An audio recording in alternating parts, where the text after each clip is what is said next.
What you're about to hear isn't a debate about policy. It's a senator standing on the floor of the United States Congress and saying out loud that his colleagues are deliberately leaving the country unprotected for the fourth time in a row. The Department of Homeland Security is unfunded. TSA agents are showing up to work without a paycheck. Coast Guard members, the men and women who patrol American waters, are going home to families who don't know how they'll pay their bills this month. FEMA, the agency responsible for disaster relief in states still recovering from hurricanes and typhoons, has effectively shut down. And the reason? A bipartisan deal was already made. The House passed it. The Senate had the votes. Democrats and Republicans agreed. Then, at the last moment, that agreement was walked back, with no counterproposal, no alternative, no negotiation. Just a no. Senator Sullivan didn't come to the floor angry. He said he moved past the anger phase. What he's feeling now is something more unsettling than anger. And if you listen carefully to what he's saying, you'll understand why. Because this isn't just a budget dispute.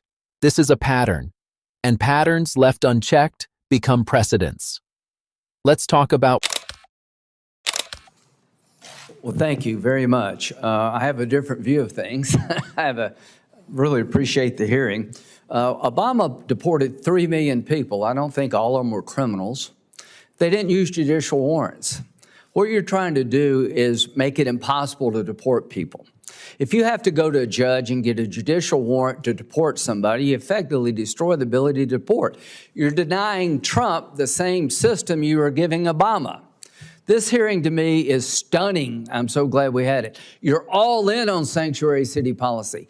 If you're looking to America, if you're looking for anybody to change this system, our Democratic friends have no interest. They think it's good for America. The more illegal immigrants, the better. I don't. I'd like to have a rational immigration system. Gang of Eight, I was involved in it. What we try to do is stop future flow, and the trade-off was to give people a pathway to citizenship, knowing you would stop future flow. You're right, the House blocked the bill. From 2020 to 2024, Joe Biden destroyed every concept of rational immigration. He made it impossible for a Republican to sit down and talk with a Democrat because during his 4 years, he took every rule and ignored it. There are no taxpayer dollars associated with legal immigrants. They were flown into the country on airplanes. They were bussed in. They were fed. They were giving housing. 11 million people are not living in the streets. They're in some apartment or a house somewhere. And if you don't think that affects housing, that's crazy. 11 million people came at least in a 4-year period. And to hear you say it, no impact on this country. That's just absurd. So what are we going to do? We're going to try to start with the magnets. If you don't think sanctuary city policy is a magnet for future illegal immigration, that's just insane. How can you fix it if you don't take the magnets off the table? The bottom line is I want a vote on my bill to hold local and state officials accountable for violating federal law when they should enforce it like they did during Obama. And you won't let me have a vote. You won't let me have the debate. The reason you don't want to vote is because 70 to 80% of the American public think the policies you're pushing are harmful. There is a budget impact to being overrun in a country in a 4-year period. To think this is not a problem is insulting to the American people. It is a problem. And you try to rationalize it and make it a good thing. It's not a good thing, it's a bad thing. At the end of the day, if you can't answer the question, it should be a crime to come into the country legally, that says all you really need to know about the people here. Of course it should be. It should be a crime, as Senator Moreno said, to go in your house without being voted. We cannot have a sovereign nation when people just show up and come in and go anywhere they want to go. That's just not rational. We've got more people on the terrorist watch list than we've ever had, 2,700%. The people who've come here are all not well-meaning. I understand immigration pretty well. I understand the need to fix it. The American people want to be fair, but Senator Merkley, they're not going to buy into a system that constantly allows people to come in unchecked. Once you could prove to them you've stopped illegal immigration, then we could have a rational discussion about what to do with people who've been here a long time. But you've doubled or tripled the number of people. So all I will say, this is a debate worthy of a great nation. Our Democratic friends are accepting of a sanctuary policy.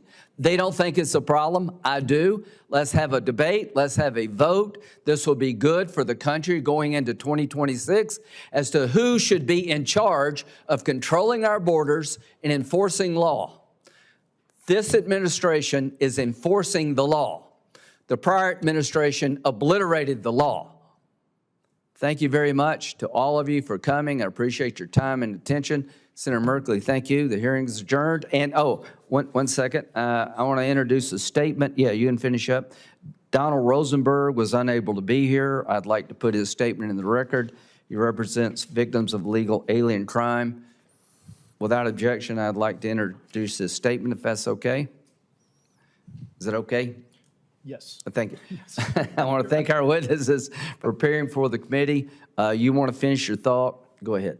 Mr. Beer, you have a pile of documents. Did you want to enter those into the record? What are those documents? Without objection. These are all the studies. Okay. These are all the studies that show that immigrants do not increase crime, and places that place restrictions on ICE cooperation are not resulting in an increase in crime. Without objection. Thank you. Okay. The hearing record will remain open until noon tomorrow for the submission of questions to the record to the committee clerk. The hearing is adjourned. Thank you all very, very much. Let me start with the question Graham put on the table, because it's the kind of question deliberately designed to be unanswerable in polite political company. Should it be a crime to enter this country illegally? Nobody in that hearing room gave him a clean yes or no, and the fact that nobody did tells you exactly why he asked it. Here is the context you need. Unlawful entry is already technically a misdemeanor under federal law. So Graham's question wasn't really a legal one, it was a litmus test.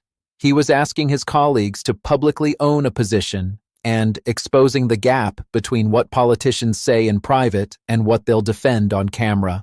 Now let's talk about the Obama comparison, because it's the sharpest argument Graham deployed.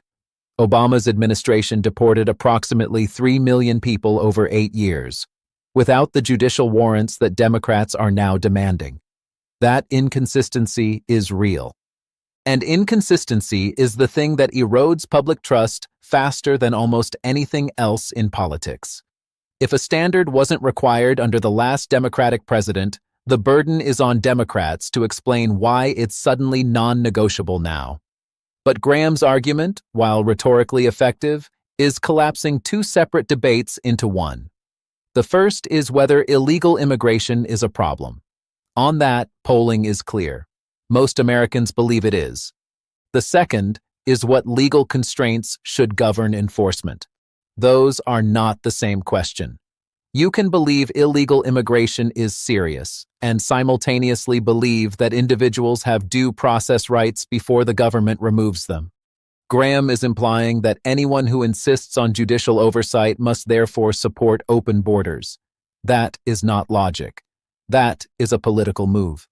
The sanctuary city argument follows the same pattern.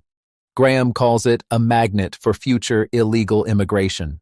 His critics argue it's a public safety mechanism, that when immigrant communities fear local police, they stop reporting crimes, which makes everyone less safe.